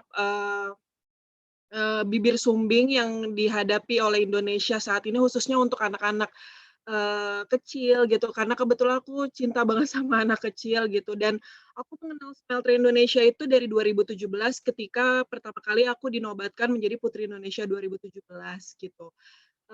Dan pada waktu itu juga ketika aku ke Miss Universe 2017 di Las Vegas, juga aku mengikuti seminar bersama para Miss Universe 2017 saat itu gitu. Nah, pas di 2018, alhamdulillah Mbak Desi Larasati memberi aku kesempatan untuk kerjasama dengan Smeltrain Indonesia pertama kalinya waktu itu ke Lampung. Dan pada waktu itu juga Mbak Desi menawarkan aku untuk menjadi brand ambassador Smeltrain Indonesia. Itu suatu kesempatan dan kebanggaan benar-benar yang nggak bisa aku lupakan, karena mungkin kan banyak sekali selebriti yang juga fokus untuk bibir sumbing ini, tapi ternyata alhamdulillah aku bisa dipilih untuk menjadi bagian dari Smeltrain Indonesia gitu. Dan mungkin banyak yang nanya di sini perannya apa sih Celebrity Ambassador untuk Smeltrain Indonesia gitu. Di sini aku mungkin bisa membagikan bagaimana sekarang kan teknologi udah canggih banget gitu kan di Indonesia ini gitu. Jadi biasanya aku ikut menyuarakan via sosial media gitu. Dan beberapa pengalaman dari yang aku kerjasama dari Smile Train Indonesia itu aku bagikan di sosial media aku. Jadi sebisa mungkin aku gunakan sosial media aku untuk hal-hal positif, ya salah satunya dengan Smile Train Indonesia ini gitu. Dan pertama kalinya itu aku ke Lampung, dan di hari pertama aku tiba di Lampung itu langsung ke rumah salah satu pasien penderita bibir sumbing gitu. Pengalaman yang nggak akan aku lupakan sih, karena benar-benar aku ke rumah pasien dan besokannya aku juga diberikan kesempatan untuk melihat secara langsung bagaimana proses operasi bibir sumbing ataupun celah langit gitu. Dan biasanya yang dilakukan operasi itu adalah anak-anak kecil, kalau nggak salah waktu itu usianya belum 1 tahun ya Mbak Desi ya? Belum 1 tahun gitu. Nah pada waktu itu ya udah aku diberikan kesempatan untuk ke rumah sakit, dan sejujurnya aku tuh orangnya sensitif banget. Jadi ketika aku melihat anak kecil yang sakit ataupun menderita yang lainnya, itu aku bisa banget air mata aku menetes gitu aja gitu. Tapi ketika aku memasuki rumah sakit, aku nggak mau dengan gampangnya aku nangis di depan mereka, karena tujuan aku ke sana adalah untuk menyupport dan juga menghibur mereka gitu. Jadi aku nggak mau yang datang ke sana nangis, mereka malah berpikir takutnya mereka merasa dirinya untuk dikasihani. Nah, aku nggak mau seperti itu. Makanya aku suka bilang ke teman-teman aku yang bertemu dengan penderita bibir sumbing, mereka itu bukan untuk dikucilkan, bukan untuk dibully ataupun dijauhkan gitu. Mereka itu sama seperti kita gitu. Memang mereka itu hanya lebih spesial ketika lahir dia mendapatkan bibir ataupun celah langit seperti itu gitu. Nah, justru itu kita sebagai sesama manusia, bagaimana caranya kita untuk menyupport dan membantu mereka untuk mereka mendapatkan hak yang sama dengan orang-orang normal biasanya gitu.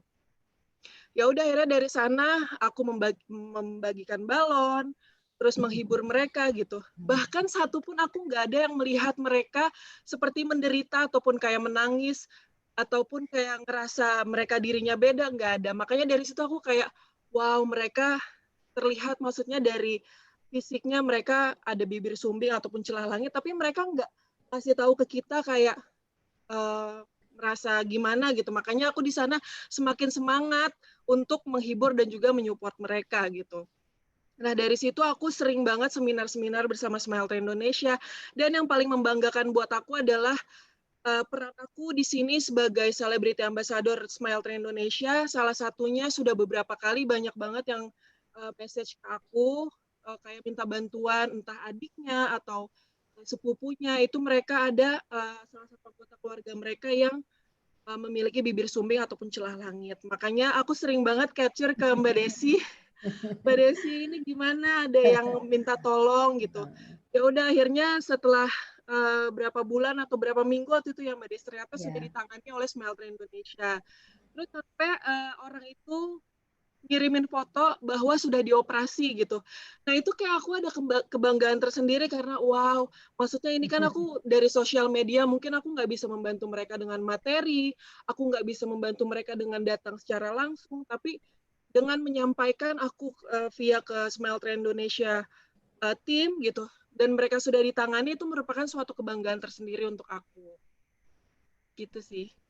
Oke, menarik sekali ya, ternyata hanya sekedar sharing begitu via sosial media, menginfokan kepada pihak yang memang paham dan tahu isu ini juga sudah merupakan kontribusi positif begitu ya Bunga ya? Betul, jadi baik, untuk zaman sekarang kan mungkin banyak banget ya anak-anak muda menggunakan sosial media justru untuk menebarkan hal-hal negatif, kebencian atau segala macam gitu. Jadi aku juga sekalian di sini ya, kita sama-sama lah menggunakan sosial media itu untuk yang menebar kebaikan gitu. Jangan hanya ya zaman sekarang mungkin viral-viral yang nggak jelas gitu, jadinya orang susah untuk mendapatkan informasi gitu. Apalagi kan maksud aku Smile Train, maksud aku untuk yang memiliki bibir sumbing ataupun celah langit, tadi kan Mbak Desi juga sempat bilang mungkin ada beberapa yang di pelosok-pelosok gitu, dan mereka kan susah banget untuk mendapatkan informasi gitu. Dan sekalipun ada yang memiliki internet, sayang banget kalau digunakan untuk nggak buat menebar kebaikan gitu. Karena zaman sekarang yang dibutuhkan ya kita sesama manusia hidup diantaranya untuk bersyukur dan membantu satu sama lain gitu. Baik, baik. Terima kasih. Senang sekali hari ini. Pokoknya kita menggunakan internet dengan bijak begitu ya. Betul. Baik. Nah, nggak sabar nih buat membahas pertanyaan karena ini sebenarnya di balik dapurnya acara ini sudah mengumpulkan beberapa pertanyaan yang masuk dan kayaknya kita ini ada tanggung jawab gitu untuk menyampaikan ini kepada para narasumber. Nah, yang pertama saya urutkan saja sesuai dengan tadi urutan pembicara. Yang pertama adalah untuk Ibu Desi ya, Ibu Desi ya. Di sini ada Ibu Catherine Yuliana. Kebetulan beliau menyebutkan beliau adalah orang tua anak dengan sumbing bibir begitu. Nah, ingin ditanyakan hal apa saja yang disiapkan untuk operasi anak bibir sumbing dan bagaimana mendapatkan informasi terkait bibir sumbing gratis di Surabaya, Bu. Ini kan sudah di Jakarta ya, Ibu ya? Iya. Di luar kota bagaimana itu, Bu? Iya, sebenarnya Smeltrain kita mempunyai 82 mitra yang tersebar di 22 provinsi gitu. Kalau pertanyaan tadi di daerah Surabaya, Jawa Timur, kita mempunyai ada beberapa mitra di Surabaya. Saya sebutkan aja di sini diantaranya ada Rumah Sakit PHC Surabaya, ada Rumah Sakit Al Irsyad, terus kemudian ada Surabaya Cleft Center. Tapi penanganannya di Rumah Sakit Premier Surabaya ya. Untuk di Surabaya Ibu bisa daftar langsung ke rumah sakit tersebut atau bisa mengirim pertanyaan serta yang tadi yang dimaksud persiapannya apa aja bisa DM ke Instagram Smeltrain Indonesia atau ke Facebook Smeltrain Indonesia. Untuk persiapannya tadi lebih awal kalau termasuk saya sampaikan sedikit aja informasi bahwa karena kita banyak menerima juga DM ya dan pesan-pesan melalui sosial media, pertanyaan-pertanyaan terkait dan tentunya akan sulit buat kami untuk mendata. Jadi sebaiknya memang kita harapkan pasien ini ada di masa usia-usia yang sudah mendekati untuk penanganan gitu ya. Penanganan maksudnya tadi seperti Dr. Denny sampaikan ada rule of 10. Rule of 10 tadi misalnya kalau dia minimal usianya sudah 10 minggu atau 3 bulan minimal dengan berat badan 5 kilo minimal itu untuk kasus celah bibir saja gitu untuk celah bibir. Untuk tahapan berikutnya kalau untuk membutuhkan operasi celah langit-langit itu minimal usianya bisa 10 bulan tapi dengan berat badan 10 kg gitu dan harus melalui tahapan pemeriksaan kesehatan. Ya tadi pemeriksaan laboratorium, apalagi di tengah pandemi begini juga harus lolos dengan tes protokol kesehatan COVID-19 ya, diantaranya dari mulai rapid, PCR, serta ada beberapa protokol kesehatan lainnya gitu. Sedikit itu informasi dari kami. Nah, kalau misalnya ada yang baru lahir, bagaimana berkonsultasi, memang kami sarankan untuk berkonsultasi kepada dokter yang menangani kelahiran bayi tersebut, atau juga ke rumah sakit daerah atau rumah sakit umum daerah setempat yang terdekat dengan tempat pasien tersebut. Ya, bisa konsultasi ke dokter anak, gitu. Bagaimana persiapan mereka sehingga nanti pada saat usia 3 bulan bayi tersebut bisa tercukupi, gitu, bisa pada mendapatkan cocok gitu, maksudnya pas usianya di 3 bulan itu berat badannya 5 kilo gitu, sehingga kita bisa bantu untuk penanganan operasi bibir gitu. Seperti itu. Oke, baik, baik Ibu, ini jelas sekali. Jadi misalnya ada teman-teman di sini yang tahu begitu itu bisa langsung disampaikan. Kemudian ini juga siarannya ada di YouTube. Jadi kalau misalnya nanti ada yang berhalangan nonton bisa tonton ulang gitu ya Ibu ya. Iya, betul. Nanti informasinya tercatat semua di situ. Iya. Yang kedua, pertanyaan yang kedua ini ada pertanyaan untuk Dr. Denny. Dr. Denny masih ada di forum? Ya, monitor. Terima kasih.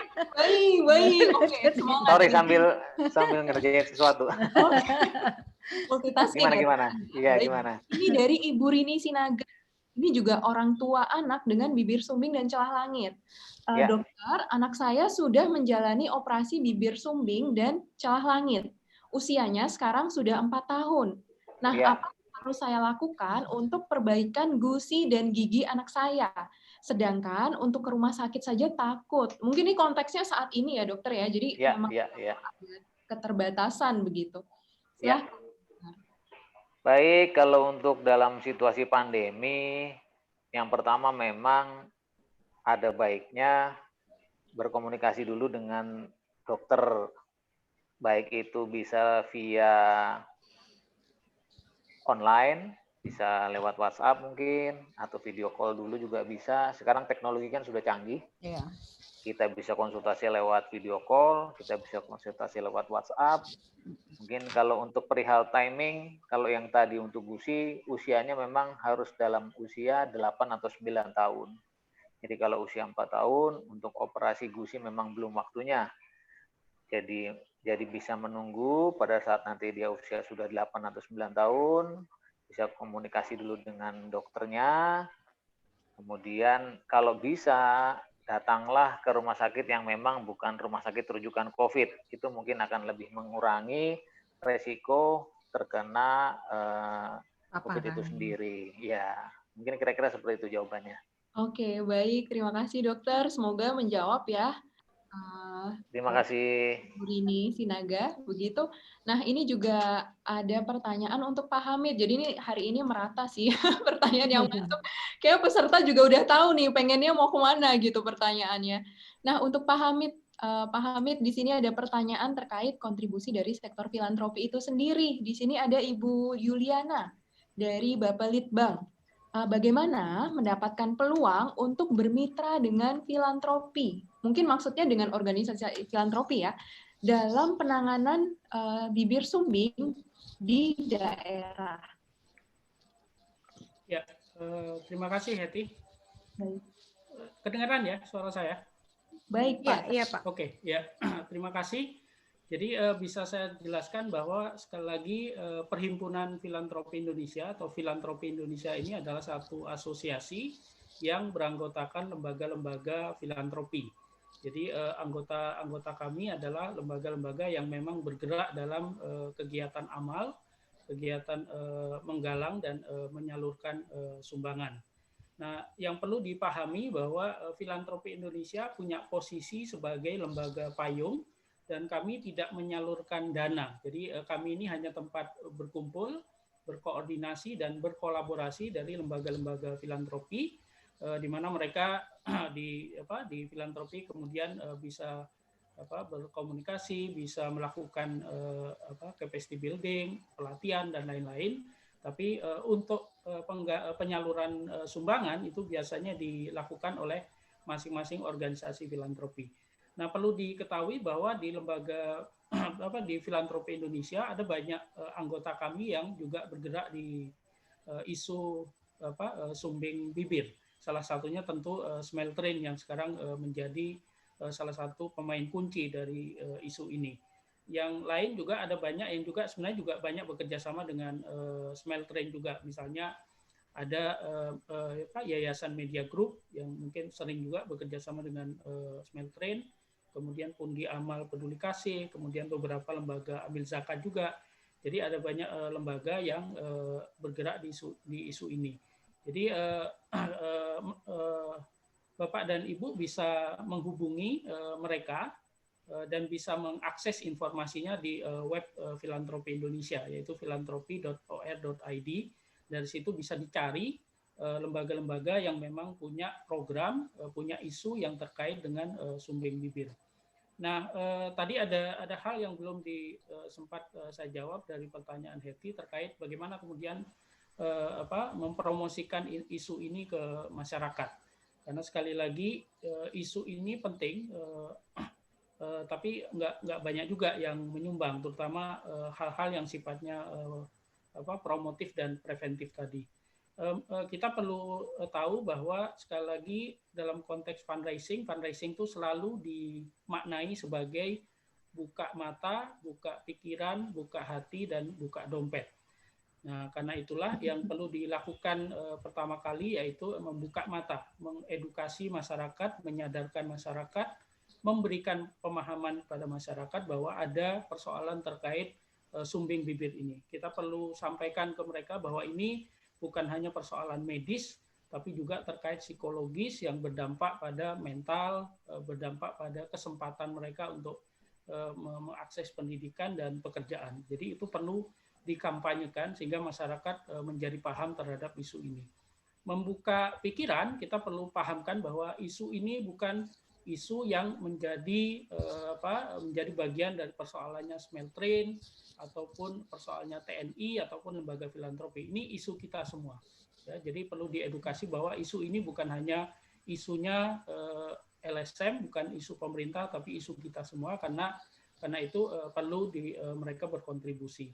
Nah, buka hati itu terkait dengan bagaimana kita menyentuh hati masyarakat agar mereka tertarik dengan isu ini. Ada dua yang biasanya bisa dimainkan. Satu yang konvensional sekali dengan menampilkan aspek-aspek yang terkait penderitaan, itu yang biasanya banyak dimainkan itu. Nah, tapi ada satu lagi, yaitu bagaimana mempromosikan isu ini secara positif.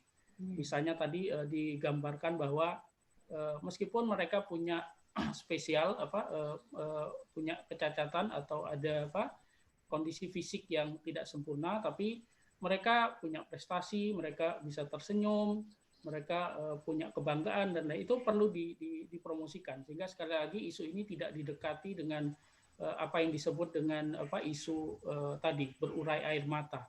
Kita perlu membangun sesuatu yang positif dengan bagaimana mempromosikan isu ini secara positif. Jadi di video-videonya, di kampanyenya, di fotonya perlu ditampilkan bagaimana pre dan pascanya. Membuat mereka tersenyum itu satu campaign yang menurut saya lebih positif dibandingkan menampilkan video bagaimana kondisi awal mereka berurai air mata dan lain-lain. Itu kalau di filantropi itu dianggap sebagai yang terlalu konvensional, sudah masa lalu gitu.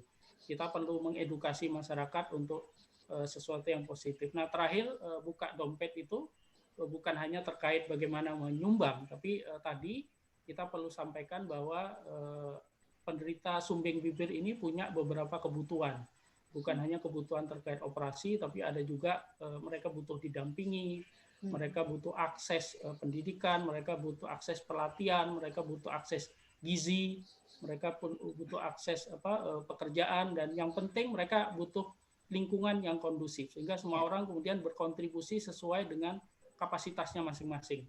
Yang punya uang bisa menyumbang uang, yang punya kapasitas bisa mendampingi, yang ada di sekolah bisa tadi membangun lingkungan yang kondusif sehingga siswa-siswanya kemudian tidak membuli penderita sumbing bibir, yang punya perusahaan bisa memberikan akses pekerjaan dan lain-lain. Jadi ada banyak yang bisa dilakukan, termasuk media massa, para selebriti itu bisa membantu dengan mempromosikan isu ini secara komprehensif. Demikian, Heti. Terima kasih. Baik, terima kasih. Ini sejalan semua ya, tadi yang disampaikan Bunga, kemudian disampaikan Pak Hamid, ini saya bisa mengambil korelasinya nih gitu.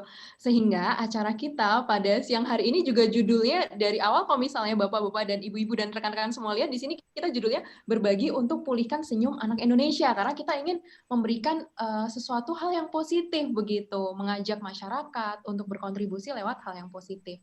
Nah, sebelum kita tutup, ini sepertinya tadi kami sudah melihat daftar pertanyaan, tapi kayaknya menarik kalau misalnya di sini kita ingin memberikan kesempatan kepada Bapak dan Ibu yang hadir siang hari ini untuk bisa bertanya langsung kepada narasumber. Bisa to the point aja, karena ini waktunya juga terbatas, bisa langsung ditujukan untuk Dr. Denny, atau kemudian Ibu Desi, atau kemudian Pak Hamid. Saya akan membuka tiga kesempatan, maksudnya satu sesi saja, bisa langsung menyalakan mikrofonnya untuk bertanya. Bisa raise hand dulu untuk... Saya boleh tanya nggak? Siapa? Oke. Oh, justru dokter yang bertanya. Enggak, ini pertanyaan saya mungkin...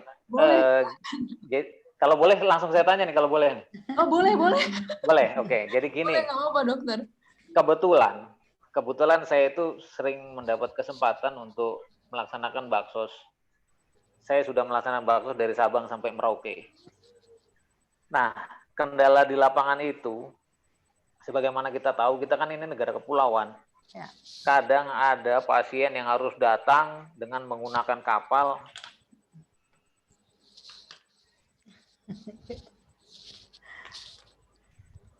Halo, dok. Rupanya terputus ya koneksinya. Iya. Seru-serunya nih tadi ada pasien datang dengan kapal gitu. Atau kita berikan kesempatan dulu peserta. Iya, nanti iya betul.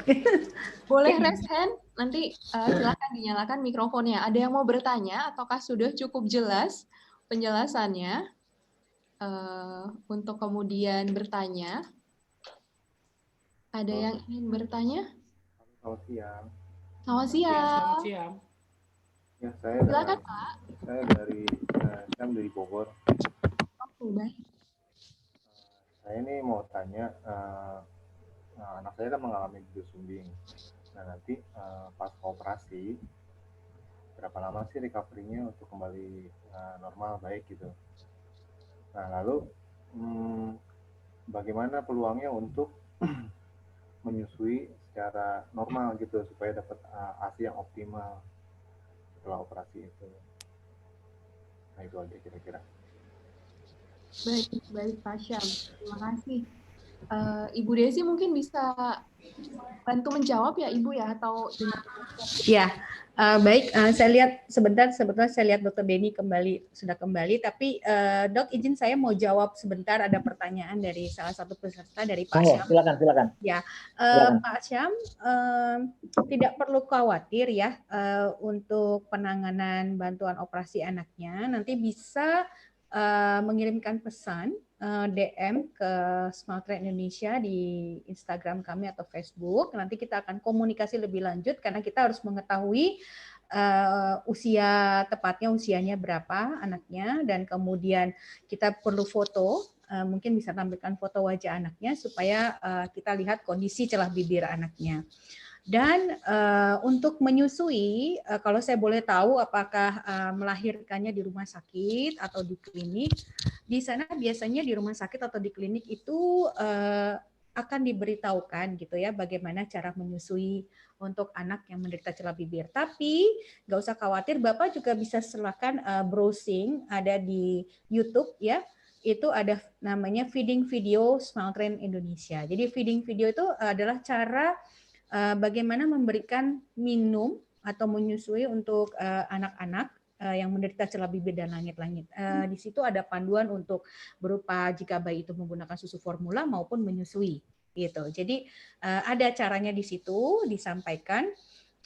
Selain itu juga bisa berkonsultasi kepada dokter anak setempat. Gitu. Baik, terima kasih. Ya, bagaimana Pak Asap? Apakah sudah cukup jelas yang kami sampaikan? Iya, baik. Sementara saya keep semua jawabannya, arahannya. Mungkin saya akan coba DM ke Smile Train ya. Iya, nanti kita kasih juga linknya Pak, gitu. Nanti akan coba segera dijawab. Ya, Dokter Denny mungkin kesempatan mau diberikan ke Dokter Denny lagi. Kebetulan yang tadi saya sampaikan, karena saya sering melaksanakan kegiatan di lapangan. Jadi kendala yang muncul itu kadang-kadang begini. Pasien itu untuk menuju ke lokasi fasilitas kesehatan tempat kita melaksanakan operasi, mereka punya kendala. Baik itu kendala biaya mungkin, ataupun kendala sarana transportasinya. Nah mungkin pada forum ini kebetulan ada Filantropi Indonesia, kemudian ada juga Smile Train di sini. Mungkin nggak kalau itu juga bisa kita bantu untuk mereka-mereka ini yang memang sebagai contoh pada waktu saya melaksanakan operasi bibir sumbing di Sorong. Begitu kita selesai melaksanakan baksos, ini pasien baru datang. Ternyata kita ngobrol, dia karena harus naik kapal selama 2 hari baru nyampe ke tempat fasilitas kesehatan tersebut. Nah untuk naik kapal aja ongkosnya itu sudah luar biasa mahal gitu. Nah kan kasihan juga kalau pasien ini tidak mendapat akses untuk hal-hal yang seperti itu ya. Mungkin kalau memang bisa, mungkin nanti ke depan ada kerjasama mungkin antara Smile Train dengan Filantropi Indonesia. Jadi kita melayani pasien itu betul-betul bisa paripurna dari persiapan, kemudian pelaksanaan, syukur-syukur sampai pasca operasinya kita juga bisa bantu, akan sangat-sangat lebih luar biasa menurut saya. Terima kasih. Baik, Dokter. Terima kasih atas kemudian pertanyaannya begitu ya. Nanti dijawab oleh Bu Desi dan Pak Hamid begitu. Nah, ini juga berburu dengan waktu begitu. Saya ingin mempersilahkan kembali kepada peserta yang kemudian ingin bertanya langsung kepada para narasumber, silahkan. Tadi sudah ada Bapak Syam, adakah yang mau menyusul juga gitu? Ini kita terbuka gitu, santai ya diskusinya. Jadi kalau misalnya ada yang ingin ditanyakan, saya persilahkan. Atau sudah cukup, saya akan ambil satu pertanyaan lagi, mungkin yang dari ini ya, dari form pendaftaran untuk satu saja. Kemudian di sini untuk pertanyaan terkait ini dokter, ini menarik sih karena ada yang menanyakan, ini untuk dokter Denny khususnya, apakah yang sudah operasi bibir, baik bibir ataupun langit-langit, suara masih tetap sengau, dokter? Ini tadi belum sempat disinggung ya, gitu. Di sini ada yang bertanya, apakah itu bisa diperbaiki terkait suaranya? Baik, saya coba jawab. Kalau nggak salah kemarin Bu Desi kan habis baksos dengan Rumah Sakit Dr. Suyoto. Iya, betul. Kalau nggak salah di situ juga Betul, sudah mulai betul. dicanangkan bagaimana terapi wicara bisa dilayani di sana. Iya. Jadi kaitannya dengan suara yang sengau, ada banyak faktor memang. Bisa karena memang hasil operasi yang belum optimal, atau yang kedua, kalaupun hasil operasi sudah optimal, tapi secara fungsional belum dilatih, artinya belum mendapat terapi wicara yang tepat, mungkin juga akan menjadi sengau. Jadi saran saya mungkin datang dulu ke dokter spesialis bedah plastik ataupun yang pernah mengoperasi yang bersangkutan, kemudian nanti dilihat bagaimana hasil operasinya. Bila ternyata hasil operasinya sudah optimal, mungkin bisa diarahkan ke pusat terapi wicara tersebut.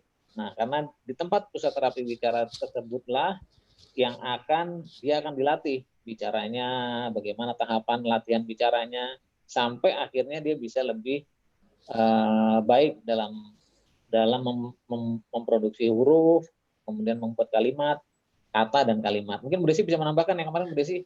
Ya, terima kasih Dr. Denny. Mbak Eti sedikit saya tambahkan, dengan tadi kita sudah sampaikan bahwa tidak hanya pada bantuan operasi, tapi ada beberapa bantuan yang akan treatment lanjutannya untuk para pasien. Pasca operasi langit-langit termasuk diantaranya adalah bantuan untuk speech therapy untuk anak-anak celah bibir dan langit-langit. Memang ini belum umum ada di Indonesia gitu ya, mungkin karena perbedaan lebih spesifik kepada bantuan speech therapy untuk anak-anak yang menderita celah langit-langit setelah dioperasi. Jika pasca operasi anak ini tidak memperlihatkan hasil keaktifan dia untuk berbicara, memang disarankan untuk bisa mengikuti speech therapy ini gitu.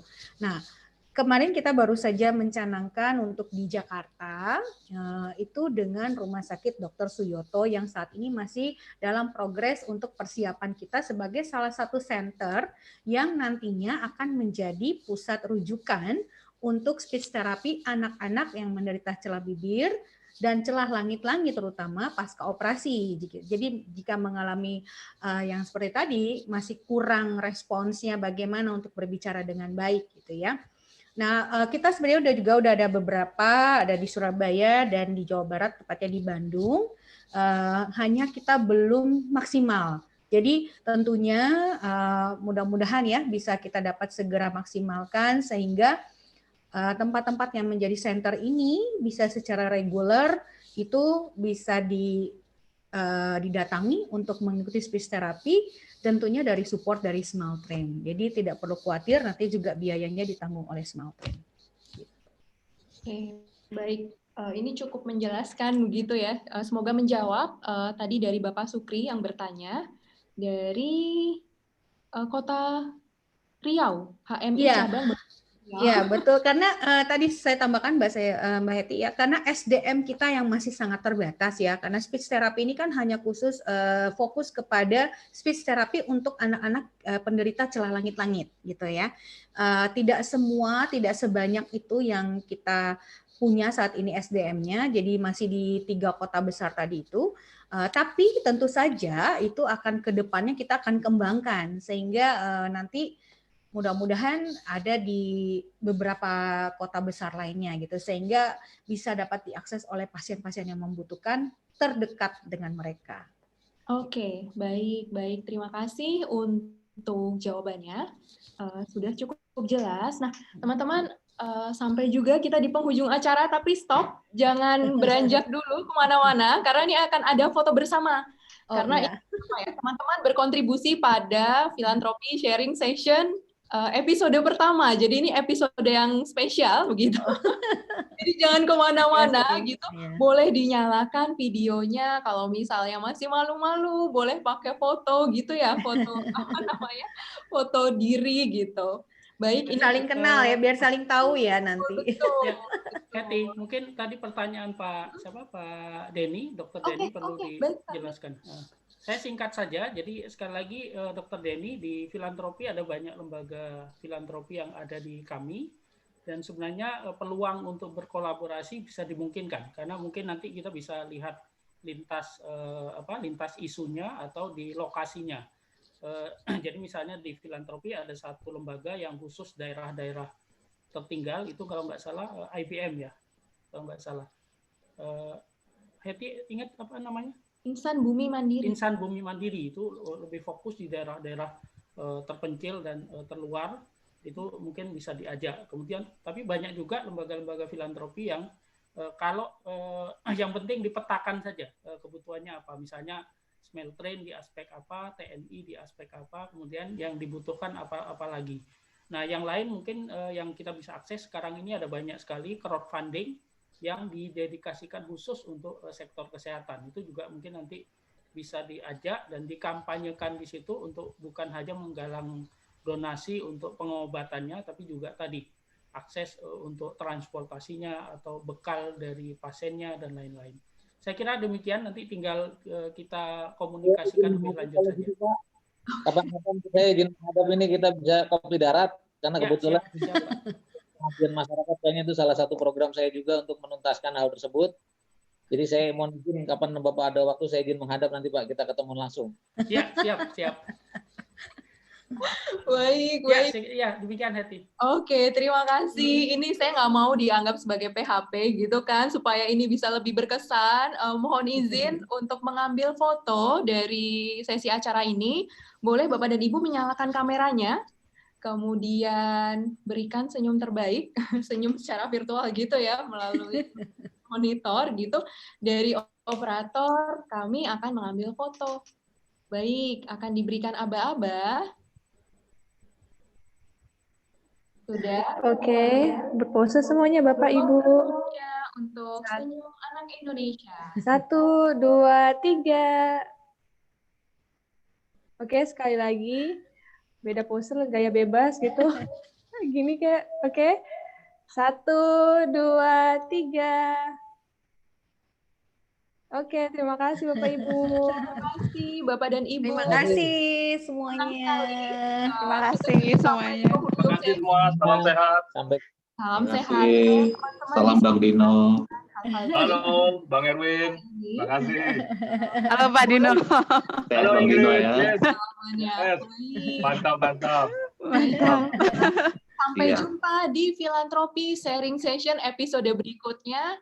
Sampai jumpa dan tetap jaga kesehatan dan protokol kesehatan. Terima kasih. Terima kasih Filantropi Indonesia dan semuanya. Bye-bye. Bye-bye.